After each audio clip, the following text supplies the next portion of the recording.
Владата да преземе мерки ако растот на цените на нафтата продолжи, предупредуваат економистите. Цените на горивата веќе се зголемија, а кризата на Блискиот исток дополнително ги турка нагоре. Ако не се реагира навреме, растот на трошоците ќе ги погоди домакинствата и компаниите.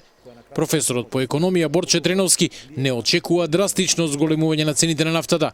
Воспротивно, владата мора брзо да реагира. Може евентуално да се оди со таргетирани пакети, субвенции, дали за земјоделци, дали за граѓани со ниски примања, дали да се оди за оние кои имаат логистика, дали за транспорт, јавен транспорт. Јавен транспорт да се оди директно, и втората работа која може, знаеме и кој беше применувано од најголем дел од земјите во светот. Не само од нас, тоа беше намалување на давачките поврзани со горивата и нафтата. И тоа директно на краток рок ја намалува. Или активирање на стоковите резерви. Земјава е енергетски увозна зависна, па секоја криза силно ја погодува економијата. Треновски вели дека владата мора да почне да размислува на мерки кои ќе ја сменат таквата состојба.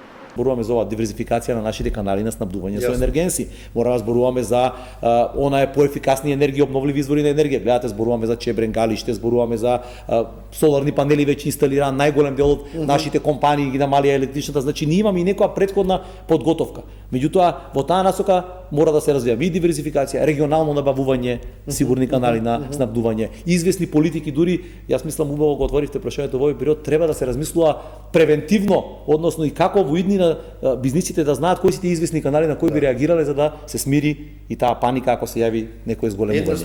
Во последните 2 месеци цената на дизелот во земјава порасна за 10, а бензините за 5%. Поради ескалацијата на конфликтот меѓу Израел и САД од една и Иран од друга страна, светските берзи паднаа, а цените на енергенсите пораснаа. Тоа пак ќе ја зголеми инфлацијата, ќе го забави економскиот раст и ќе ја наруши глобалната трговија. Граѓаните стравуваат од поскапување на струјата и гасот. Регулаторна комисија за се го уверува дека цената на струјата ќе остане иста, но дека одлуката за парното ќе се донесе кон крајот на јули. Неофицијално, топланите бараат покачување од околу 30% поради зголемените трошоци за производство.